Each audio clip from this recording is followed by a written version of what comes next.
Hi, this is Dan. I'm just waiting for about one more minute and then we'll get started. If somebody could please just let me know in the chat whether you can hear me and whether you can see me and the presentation, the slide presentation. So I'd appreciate if somebody could just, oh, good.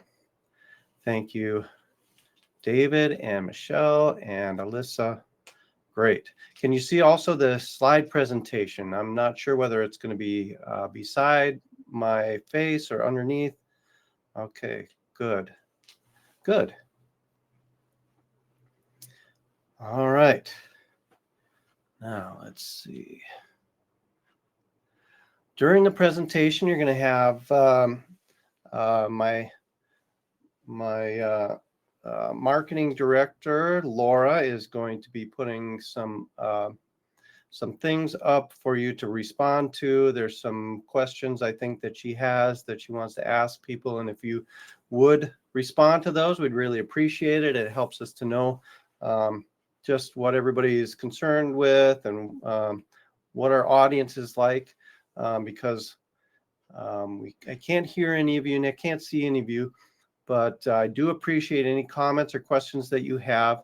If you have questions or comments during the presentation, just throw them in the chat. Laura will consolidate them and then we'll probably get to those at the end. Okay, now I'm going to be talking about the slides. So if you're looking at your phone, you might not see me and the slides at the same time, but I think you can manipulate it or scroll down or scroll up to look at the slides if you'd like. The presentation today is estate planning. One size does not fit all, just like most everything, although there are some things like hats and I don't know, masks, etc., that they say one size fits all, but there's always the outliers. But in the case of estate planning, custom fit is the best fit. My name is Dan Kraus. I am an attorney. I practice in Madison and Brookfield and Oregon, Wisconsin. I'm also licensed in Illinois and Minnesota, but my primary practice is in Wisconsin.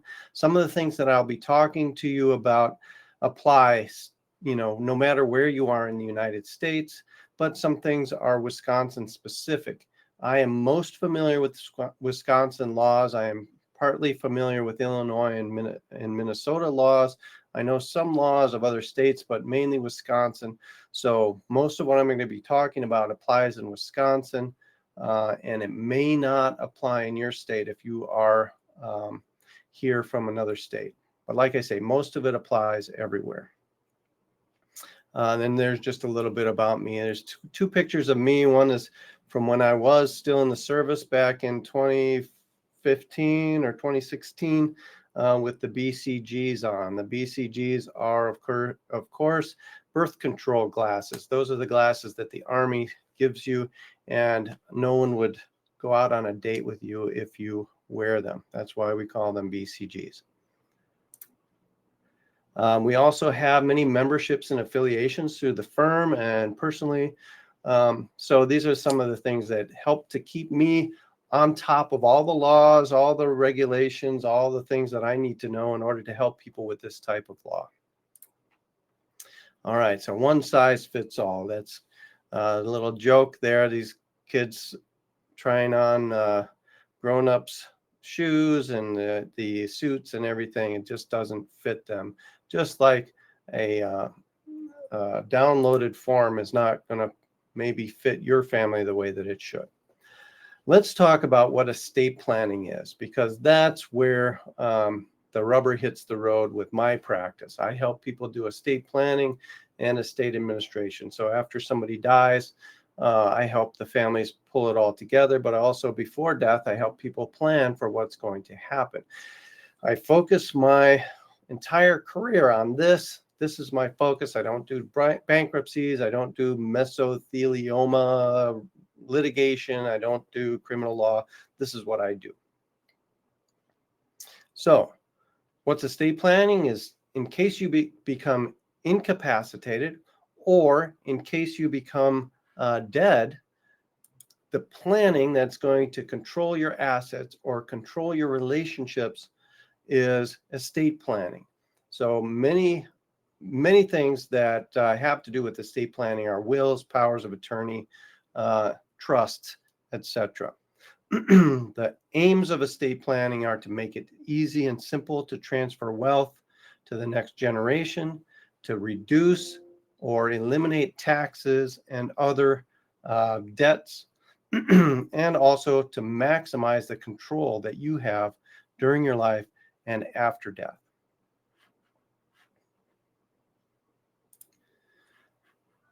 So in order to have what we call a comprehensive estate plan, now it doesn't cover everything, but it is the bare minimum for comprehensive estate planning. The three-legged stool is a will, a healthcare power of attorney, and a financial power of attorney. Those three things, if you don't have them all, you are missing. You're missing the ones that you don't have, and they're very important, and everyone should have at least these three. Okay, so let's talk about powers of attorney. Two legs of the three-legged stool: powers of attorney for finance and powers of attorney for healthcare. So first of all, let's talk about what if you don't plan for incapacity. Imagine that a person has not planned and then they become incapacitated because of a car wreck or a sudden stroke, or maybe they just go downhill from Alzheimer's and now they don't have the ability to make decisions for themselves. You can't do stuff for yourself, and it's a tough situation. The state law controls. So if a person is unable to pay their bills, if they're unable to access their bank accounts and spend their money, save their money, control their finances, then somebody has to do that for them. And generally, it's a guardianship. A guardianship is something that only the courts can provide. So the court would have to appoint a guardian over that person. And what happens is that it's a court process. So it's more complicated than it needs to be. It's expensive.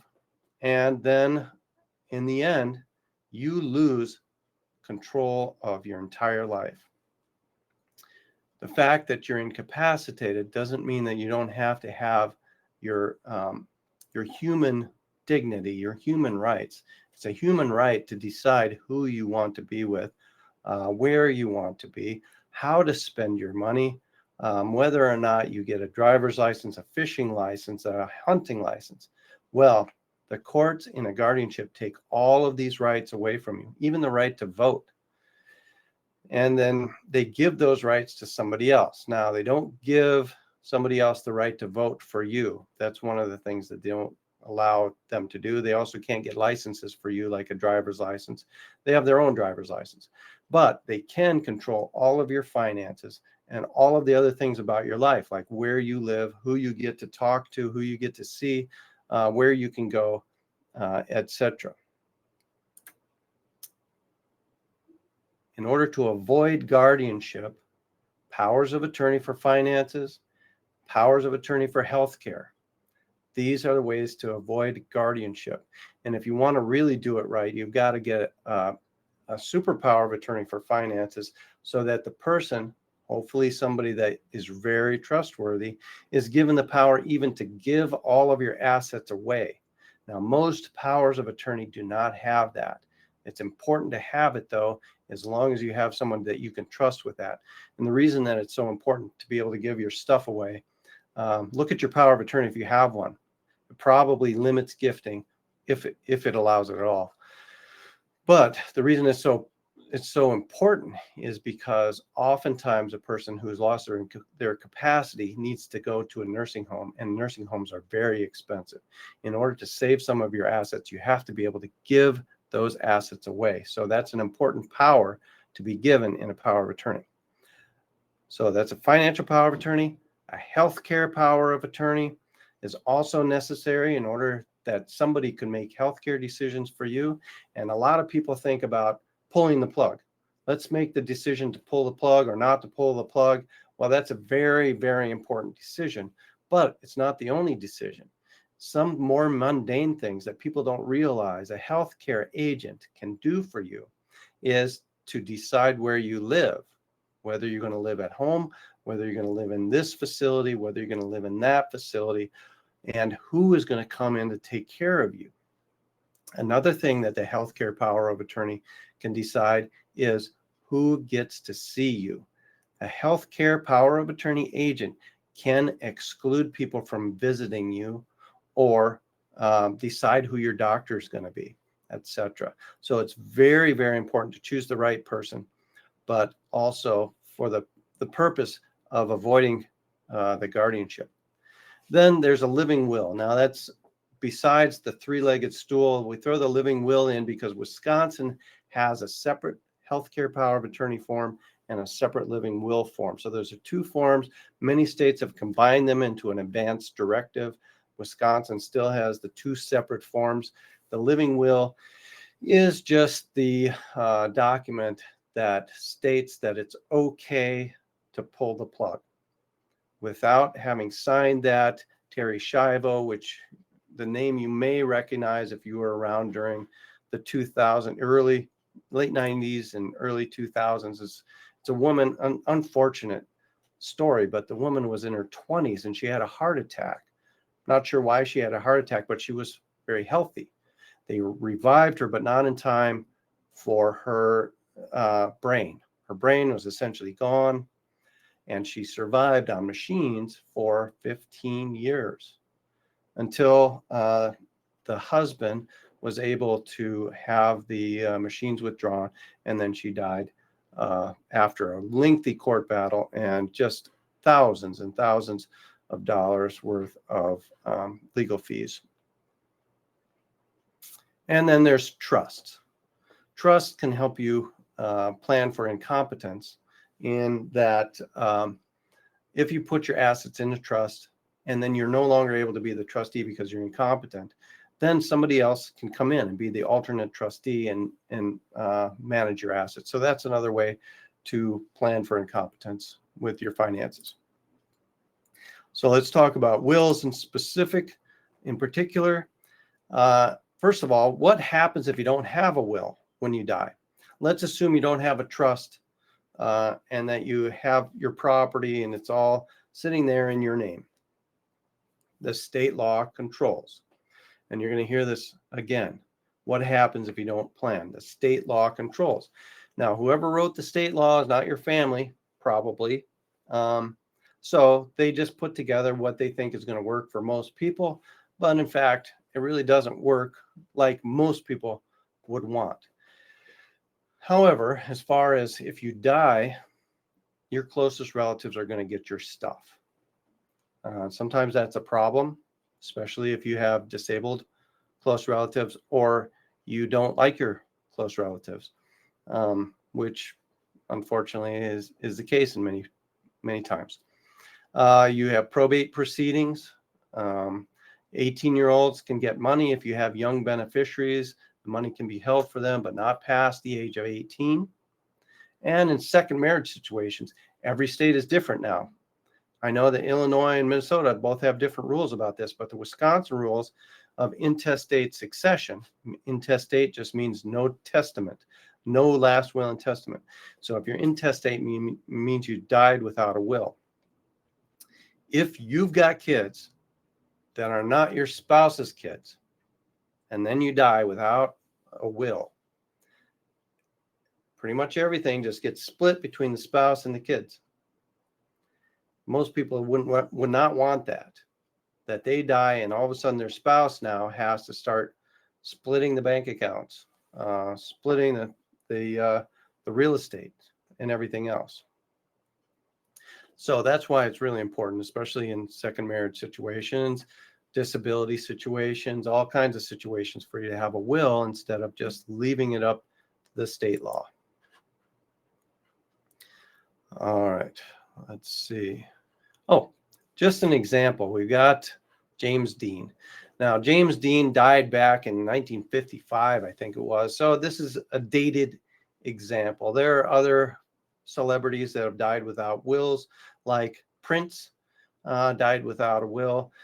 But James Dean is a great example because his situation was, well, let's just talk about his situation. He died at age 24. It's not surprising he didn't have a will. Most 24-year-olds don't have a will, but he had a lot of money. But most of all, he had royalties that were going to roll in for decades after his death. And in fact, I think they're still rolling in. His entire estate, including licensing fees and etc., passed to his father. His father had abandoned him as a child, and his mother died when he was about 8 years old. His father then quickly abandoned him to his mother's sister. So his aunt raised him. And when he died, she got nothing. He was not married, so he had no kids, no child, no spouse, and therefore his father really cashed in after abandoning him as a child. Probably not what he would have wanted. All right, so if you do have a will, you get to decide who gets your stuff. That's great, but there are still some pitfalls. You're always going to have court involvement. The probate court is the place where a will is brought in order to be used. So you can't, the will doesn't have any effect until the court signs off on it. So even though the will is perfectly valid, a person can't just take the will after somebody dies and go to the bank and cash in the bank account. You can't do that. You have to take the will into the court. And then the court looks at it, requires you to give lots of notice to all the relatives. And then the court says, does anybody object? And if anybody objects, then you have, hearings and a case, arguments, etc., to decide whether the will is good. And only after all of that, if the court says, okay, that looks like a valid will, they stamp off on it. Now, the person who's designated the personal representative or executor gets to then go to the bank and start cashing in the bank accounts. So another thing about probate is it's not private. Any of these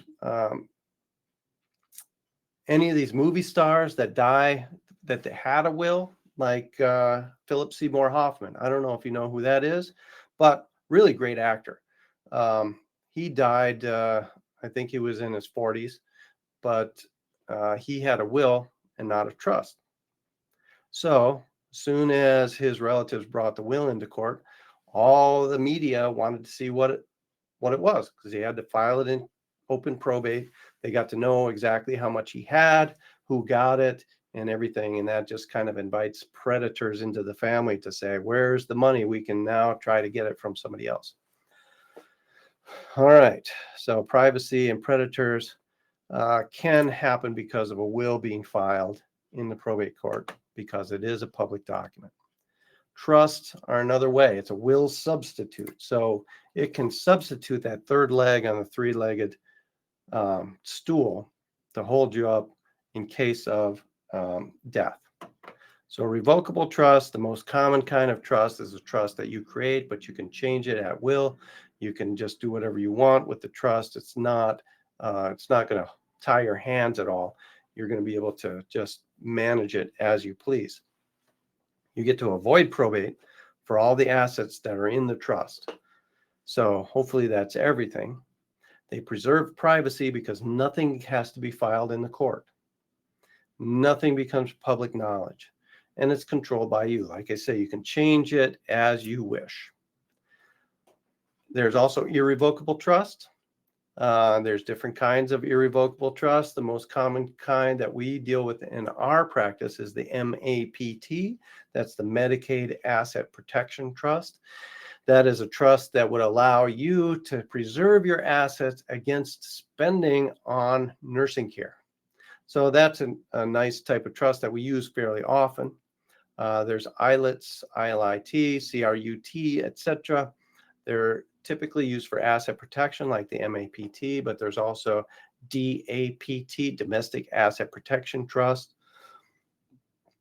And there's other types of trust like the CRUT. That's a charitable remainder unit trust. And that is essentially created so a person can get a tax deduction during their lifetime for putting money into that trust, but they don't actually have to lose the income from that money until they die. They get income back from the trust. So there's different kinds of irrevocable trust that can be used for different types of planning. There's also different types of trust, like a special needs trust, the beneficiary protection trust, which is a type of domestic asset protection trust. Sometimes people will take a big chunk of money or a medium-sized chunk of money, depending on what you think is big or medium-sized, and they'll put it in a trust along with the cabin up north. And then the cabin is run, taxes are paid from that endowment, and then generations of the family can go up to that cabin and use it, depending on what the rules are of the trust. So this is just a little visual that I've created because a lot of people ask me, well, can't I just take all of my assets and make my kids joint owner or put POD or TOD transfer in on all the documents? Well, you can. It's difficult, but it doesn't always do what you want it to do. So some of the things that the different methods of transfer can do are they can transfer your assets, your property on your death, and will they succeed? Well, and some of them they will, and some of them they might. Will they avoid probate? Will they keep the property for a minor until the minor attains an age that you choose, like 25 or 30, when the minor might actually have some brains in their head? Will you have the freedom to sell your assets if you do this? After you do it, will you be able to use those assets as you please? And if you put someone on as a joint owner, you will not be able to use those assets anymore as you please if that joint owner does not agree. Can you manage property for somebody during their incapacity if you use this type of a transfer? And can you protect the property from the debts of the others? The only method of making sure all of these things can happen is the revocable living trust. All right, so let's talk a little bit about estate tax, because a lot of people know about the death tax, but they don't really know exactly what it is. So let's just talk about the estate tax. An estate tax is a tax that is levied on your estate. So after you die, they take a look at your estate and they measure up how much is in there: the real estate, the bank accounts, the investments, the IRAs, the life insurance benefits. All of those things include the taxable estate. Also gold bars and motorcycles, all those things include part of your estate, and then they add it all up and then there's a tax on it. Now in Wisconsin, we only have federal estate tax. There's no state estate tax. In many states, and in fact, I think most states have their own estate tax, so that in Minnesota, if you have more than $3 million, you have to pay an estate tax to Minnesota. In Illinois, there's an estate tax. I can't remember what the limits are, but Wisconsin does not have an estate tax. An interesting thing about death taxes is there's another tax called an inheritance tax. And it's different from an estate tax because it's not a tax on the estate. It's a tax on the person who inherits it. So, and the inheritance tax depends on what your relationship was. So let's say there's an inheritance tax in the state, which Wisconsin doesn't have, but the inheritance tax would say if the property goes to your spouse, there's no inheritance tax. If the property goes to your child, it's a 20% tax. If the property goes to someone other than your child, maybe it's a 30% tax. Depends on the state, but that's the inheritance tax. All of those are lumped in and called death taxes.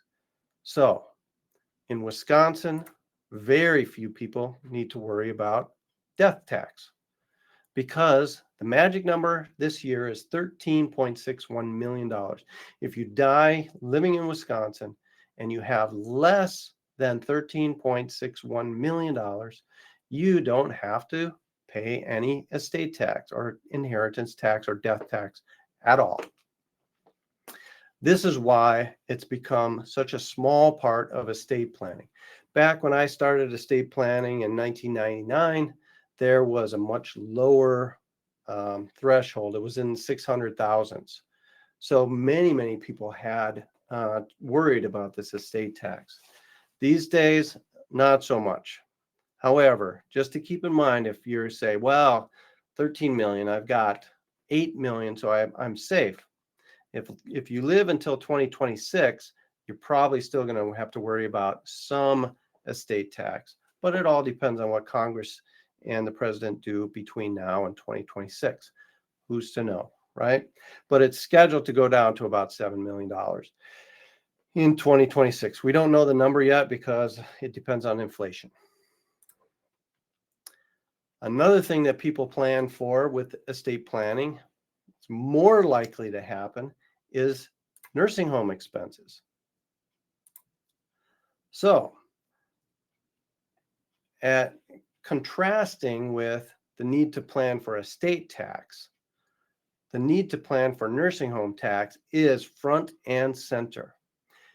If you reach age 65, so just estate tax only applies to about 1 in 1,000 people at their death.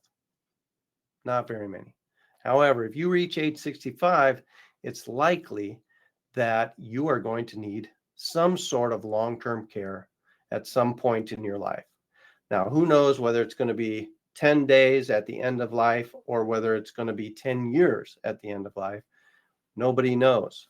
However, we do know that the average is over 2 years now for a stay in a long-term care facility, and those facilities are expensive. It's not evil, it's just expensive.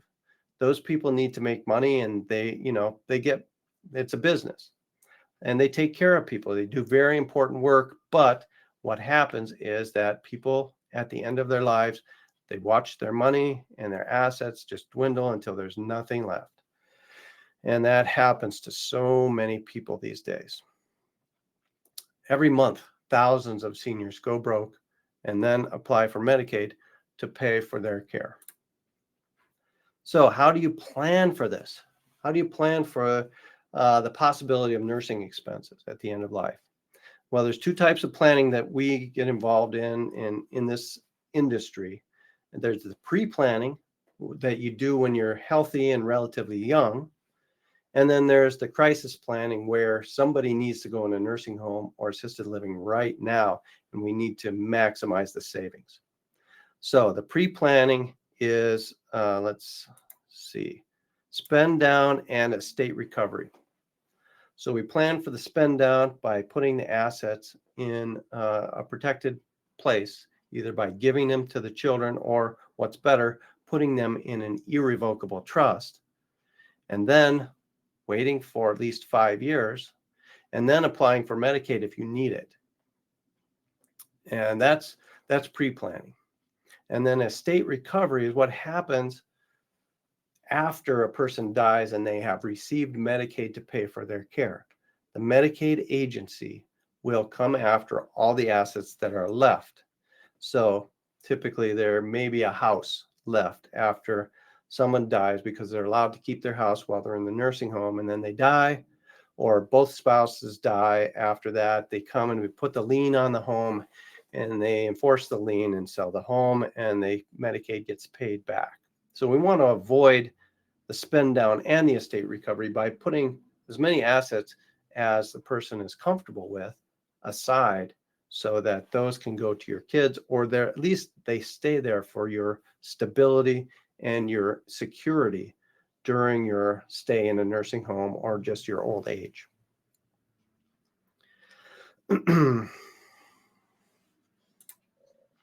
right, so people ask me, isn't planning for Medicare or Medicaid, excuse me, I even get them mixed up. Isn't planning for Medicaid to use for your nursing expenses, isn't that cheating? Isn't there something wrong with that? Shouldn't we all just go broke paying for our own care? And I say, no, I don't think so. You can think what you want. But what I know is that in this country, we discriminate against people. The government discriminates against people depending on what ailments they have at the end of their life. If you have cancer towards the end of your life and you're disabled and you need a lot of treatment, Medicare pays, and your kids get an inheritance. Medicare is not something that you have to spend all your money before you can get that. You could just get it at 65. So Medicare will pay for outpatient and hospital care. And then your Medigap insurance or your supplement, your Medicare supplement insurance will pay the rest. So even billionaires can have Medicare pay for their cancer treatment.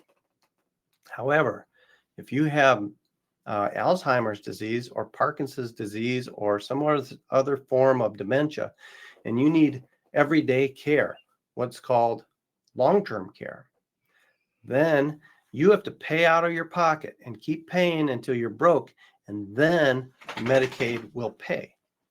So that is discrimination. Now, I hate to say that somebody's lucky if they get cancer when they're old instead of getting Alzheimer's disease, but it's true. Financially, you're very lucky if you get cancer instead of Alzheimer's. It's not like it's a choice, but as far as the government's concerned, cancer is great. We will pay you for that. Alzheimer, you get to go broke. That's why I have no qualms in helping people try to level the playing field if their family suffers from any kind of an ailment that causes them to need long-term care. So what's the government's plan for Medicaid? You spend down until you got $2,000 left. And then after you're gone, they come back and they get the home. Your plan should be to keep your house for your kids, keep the farm for your kids, keep most of your money for your security during your old age, and then die happy. And your kids will be very sad, but money will be coming to them, so they won't be quite as sad, perhaps. So one size does not fit all. Can you imagine trying to figure out a wardrobe that's going to fit an elephant and a snake and a turtle and whatever that thing is, a stork, perhaps? They're not all going to fit in something. Online forms are one size fits all. They're not good at covering individual situations very well. They're not going to be customizable to the extent that a good estate plan would be done by a good professional who knows what they're doing. Individuals are often confused as to how to use these forms. I've seen a lot of people bring forms into me and they say, we've done these online and we just don't know if we did them right, and we're not sure if we should sign them, and we did them 5 years ago and we kind of just forgot about it because we were paralyzed by not knowing. So there's a lot of situations in people's lives that would make your plan, your best plan, different from your neighbor's best plan. And one of those things, or several of those things, are listed here. If you have young beneficiaries, you want them to get your assets, versus maybe you don't have any kids or any grandkids. You want everything to go to charity. Those are very different plans, and they can be used in very different ways to maximize your benefit during your lifetime, and then the benefit for your chosen beneficiaries. Second marriage versus traditional families. Those types of plannings are also very different. If you have kids, your spouse has kids, and they're different kids, maybe you have his, hers, and ours. Those have to be done very carefully because those plans are very different than the plans of his and hers, and they all have the same kids. The high net worth people that need to worry about an estate tax or have charitable intentions that they want to save taxes during their lifetime, very different from the solid middle class that doesn't have to worry about the estate tax and really doesn't have enough, let's say, to create a generational trust that can spit out income for generations to come. Disabled beneficiaries need special treatment. even disabled people who need to do estate planning for themselves need different types of estate planning. You have to take many things into account here. All right. Let's see. All right. Estranged children versus caretaker children. I come across this every now and then where the person says, I haven't seen my child in 30 years. I don't want them to get anything at this point. So you just want to avoid that. Unmarried couples, say, sometimes we come across couples who have been together for 20 years or more. They might have kids together, but they're not married. So they need to do some estate planning so that everybody knows what they wanted. Otherwise, that ends up in a big fight when one of them dies. Older planners versus younger, there's different things to consider. Business owners versus a person who, say, worked for the state or worked for a hospital or worked for a large corporation. They have different types of assets that need to be planned for in a different way. Military vets sometimes has benefits that you can use estate planning to plan for, to use some of those benefits. Marital property states. Wisconsin is one of, I believe it's 10 marital property states, and most states are non-marital property states, and the planning is different for each type of state. Now, these are only some examples, but of course, every situation is unique. I have never come across a family that I can say, here's a cookie cutter that's going to work for you. Everything needs to be considered, and then you tweak the plan according to what the needs are. So that is the end of the presentation, and now I have time for questions and answers. So let's see if I can find some questions. Oh, I think I'll just start here, and Laura, let me know if I'm missing some that are some are higher up here. Are online wills legal, and do they need to be notarized? Okay, good question. Are online wills legal? Well, they're legal in Wisconsin if you download them, you fill them out, and they're signed with 2 witnesses. Now, in Wisconsin, in fact, I don't think any state requires a will to be notarized. However, most wills are notarized, at least the ones in our office, and most of the attorneys that I know have 2 witnesses plus a notary. And some of them have 3 witnesses, just in case. So in order to be a valid will in Wisconsin, you do have to have 2 witnesses that witness the document. Now, we have a brand new state law that we're still studying, but it's going to allow us to do remote witnessing of wills.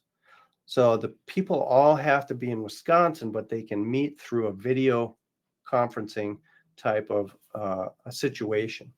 And that would allow the people to witness, say, somebody who's in a nursing home or in a facility where they can't leave because of their health. But they can have access to a tablet with a camera on it or a laptop or something. We can witness their wills. But as long as all the people are in Wisconsin, there's other rules that have to do with this, and you have to document everything. But the short answer, are online wills legal? Yes, they are legal. Do they need to be notarized? No, they do not need to be notarized, but they do need to be witnessed. Are they going to fit your situation? That is a question. They might or they might not. I will say that I probably bought and paid for several cars with the money that we've made from the mistakes people have made doing their own wills. Because we have to clean them up after the person dies, and that costs money. All right, let's see.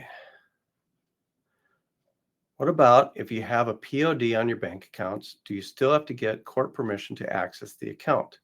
The answer is no, you do not. as long as the POD is validly set at the bank. You do not have to get court permission to access the account. The POD, however, will not avoid the lien or the recovery from Medicaid. Your account will still be taken by the state if you have Medicaid debts.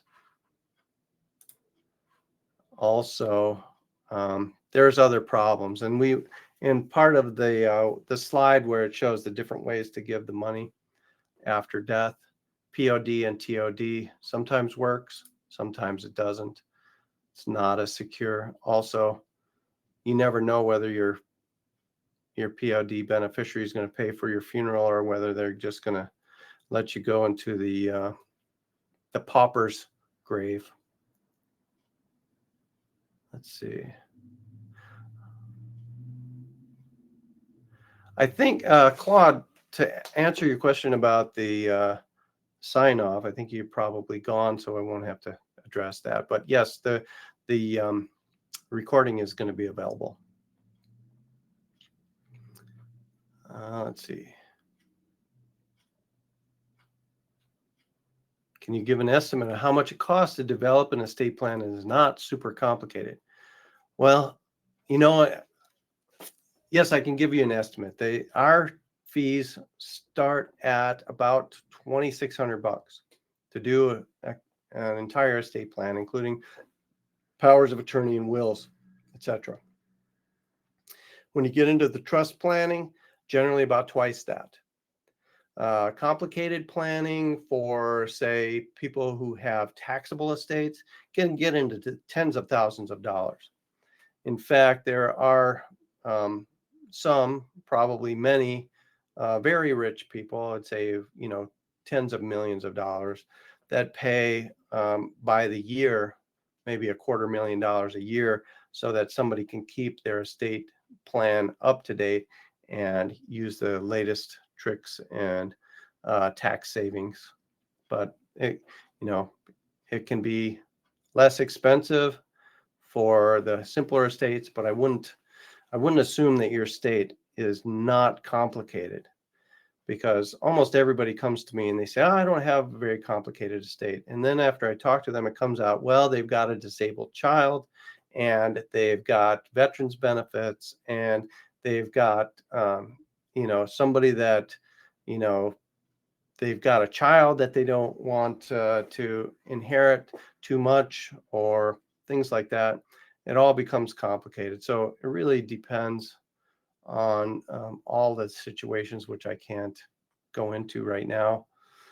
Every situation is different, but yes, the costs can be significant, but in the end, the idea is to make things simpler for the people that you leave behind, instead of leaving a rat's nest for them to figure out, and then it costs them a lot of money to get it done. Let's see. On-line wills is legal. Okay. What if you have a POD? Can you give an estimate? Okay. If you have a trust, do you need a will? That's a great question. The answer is you should have one. We never do a trust plan without having a will associated with the trust. The will is generally, as long as you do the planning properly, the will is tossed.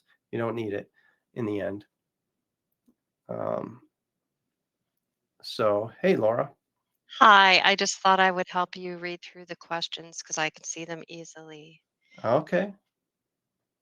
So go ahead and finish up on the trust and do you need a will? Yeah. So the answer is, if you have a trust, you really should have a will. You should never have an estate plan without a will. Even though the will is probably never going to be used, you want to make sure you have it just in case. And there's a couple of questions about transfer on death deeds, difference between that and a trust for real estate. The difference between deed upon death and a trust for a home. The trust allows your chosen person to have access to that home in case they might need it in order to say split it amongst 3 different people equally. They would have one person designated to sell the home, so it doesn't get to be a cat fight, let's say. A transfer on death deed is legal, and I've seen it work for people. It's just that you don't have as much control. One problem, and there's many problems, but with a transfer on death deed, a lot of people have said it and forget it. And then the person that they're giving the house to, a transfer on death, either they change their mind about that person, they want to give it to the grandkids and they don't know how to make that change, or more commonly and worse, the person dies, or maybe they're in the same car and the person that did the deed and the person that's supposed to receive the property, they both die, and now it has to go into intestate probate because there's no alternate. You can't do alternates and subalternates, and you can't give a young person a transfer on death deed and have it be held for them until they're 25 or 30, etc. So they're not the same. They can sometimes produce the same or similar results. And can you meet with one spouse if the other works and can't be present? We don't like to meet with one spouse at a time because unless that spouse knows that they're going to want to do planning without consulting their other spouse, which sometimes happens. If people have received an inheritance and they don't want to share it with their spouse, they can do planning on their own. But if you plan to do planning with both spouses, you need to have both of them there to make a decision, because we can't take your word that this is what your spouse wants. We're going to be doing legal documents for them, and they need to be there in order to make that decision. We can bring them in by video sometimes. Okay, and the Okay, last let's one that see. I We see talked is about the that trust, the yeah. costs. Okay. Can you sell a cemetery plot in Wisconsin and use the funds for care? Huh. Well, I would think so. I don't think a cemetery plot's going to be worth very much, depending on the cemetery, but you're not going to get a lot of care for the amount that you're going to get for your cemetery plot. But I don't see any problem with that. You can prepay funeral costs or cemetery costs, etc., and that does not count as a divestment, and it doesn't count as a countable asset when you're going to apply for Medicaid for nursing care. But and they would not force you to sell the cemetery plot in order to pay for your care. That's one of those exempt assets that do not have to be sold to pay for care. But if you can sell a cemetery plot, I know some people that want to talk to you because I know I have clients that are desperate to get rid of cemetery plots because they're not where they want to be and they got them from their grandparents or something else. But that doesn't have anything to do with your question. The answer to your question is, of course, you can sell anything you want to pay for your care as long as you own that thing. But you wouldn't have to sell a cemetery plot because you could qualify for Medicaid to pay for your care before you sold it.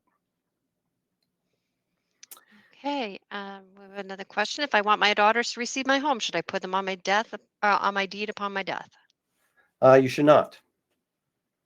And the reason for that is because it does not give you any protection against nursing costs. Nursing costs could take your home away. The best way to preserve your home for your loved ones is to put it into an irrevocable trust. You can use a pay on death deed or a transfer on death deed, but it's not guaranteed that they will get it that way. Patricia I asked, would, can you do the? Oh, I'm sorry. I thought you were done.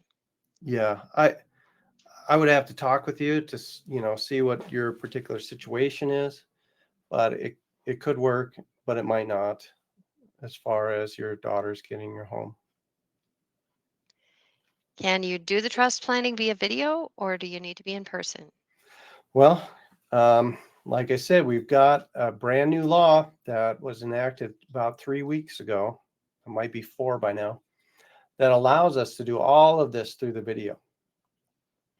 previously we were able just to talk to you and get all of your, your ideas out on the table so that we could then do the documents, and then we have to have you come in, or we would have to visit you, which is much more expensive, to get the documents signed. But soon we'll have all of the I's dotted and the T's crossed so that we can host these video meetings where we're going to do remote signings. So everything can be done through the video. So as long as you got a pen to sign the pages, you should be okay. So yeah, you can do it by video. But that's brand new. That's brand new law. All right. Can you put Can you excess put money in a X? funeral trust? Yes, you can. There's a limit to $15,000. Does the excess go to the beneficiaries? No. Any excess that's not used on your funeral, the state can take in recovery. There's a department in the state called estate recovery, and their job is to identify assets and then grab them. And they are the law allows them to take life insurance proceeds. It allows them to take any kind of bank accounts, any. They can even take the house that was in a pay on death deed. They can take parts of the house that were in, uh, let's see, a life estate. A lot of people used to use life estates when they planned for the long-term care, but now the state is grabbing those. So you can't use the methods that you used to be able to use 10 years ago. They changed the laws quite significantly in 2014, that now the state comes after everything, including what might be left in a funeral trust.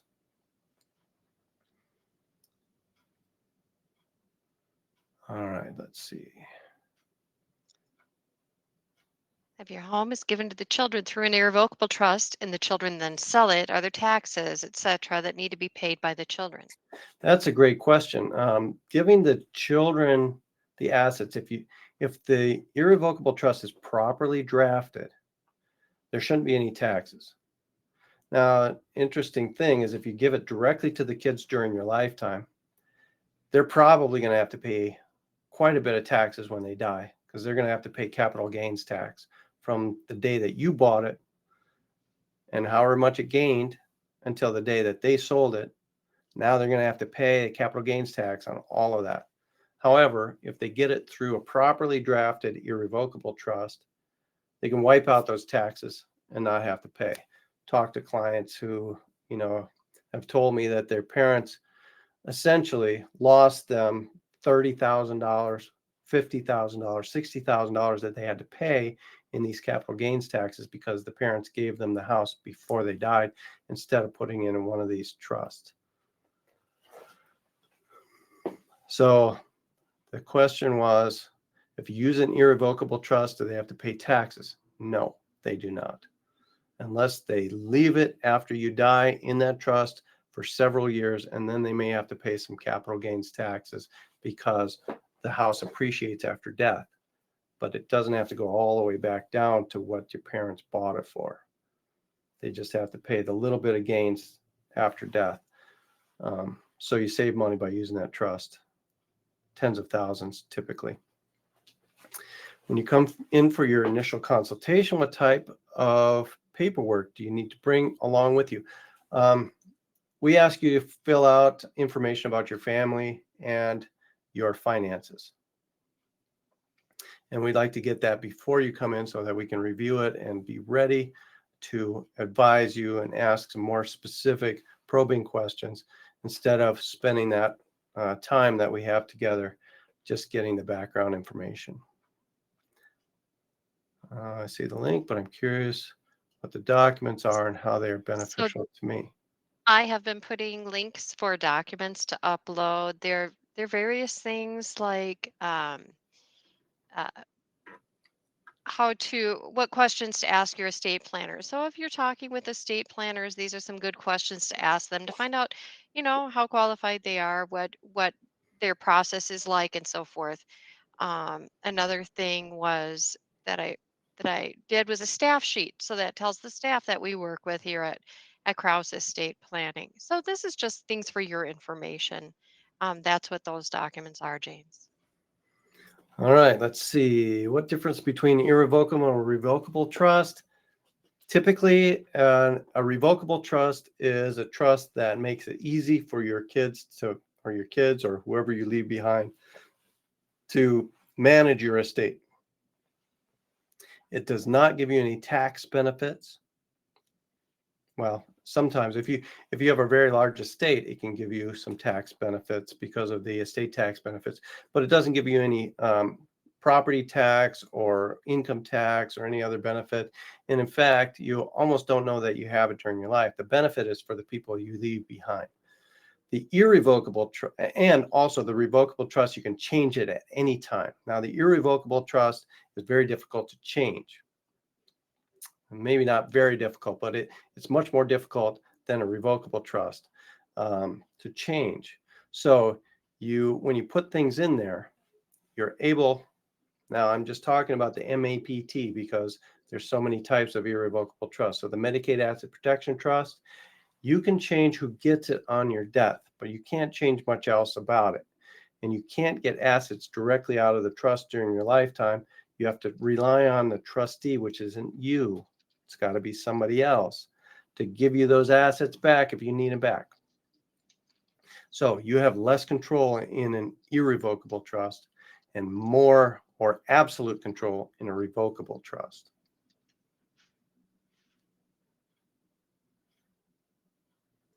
Let's see, are there complications when having operated a small business in my home and having taken an office home deduction? Well, taking an office home deduction, it's a tax issue, and let's see, amortization, etc., can complicate things. That's up to the CPAs to figure out. It's not going to change whether you use a trust or not. But you may want to put that home business, if it's an LLC, into a trust so that it can be passed on. But if it's a home-based business that doesn't really exist if you're gone, then many times we don't have to worry about planning. It just depends on whether the business has assets that are going to be valuable after you die, or whether it's just like a cottage industry where you make things, and then if you die, the business has no value. So it really depends. But yes, there will be certain amounts of amortization, I think, that the tax people are going to have to take into account when that home is transferred. What's the cost for initial consultation? Most initial consultations do not cost anything at our office. You will be told right at the beginning whether there's a charge for that. But most estate planning consultations do not cost. We do charge for Medicaid consultations when someone needs to go into a nursing home right away, or they just need some advice on how to get their family onto Medicaid. You can get the cost of that consultation back if you hire us to do further services. But like I say, most consultations do not cost. Where are the documents for downloading? Oh, Laura, can you answer that? Yes, I did. I talked with, I gave her a little PM and she found it. She had to move out of the chat to the handouts tab. So Right. that was where she found the handouts. Okay. Great. So we're at the end of the hour, and I just want to thank you for coming along and listening and enjoying. I hope you enjoyed the presentation. I enjoyed giving it, and we will be having one of these at least once a month with slightly different topics. But if you need to do estate planning, if you haven't done estate planning, you should see an estate planner. We are happy to be your estate planner if you live in Wisconsin. or if your relatives that need estate planning are in Wisconsin. And we're happy if you get estate planning elsewhere. We want you to get what you need. Do estate planning, do it with us because we're good at it, or do it somewhere else. It's important to do it. Thank you very much. And I'm not sure how to stop this, but I'm going to give it a shot. Stay well, enjoy the spring, and have a good day.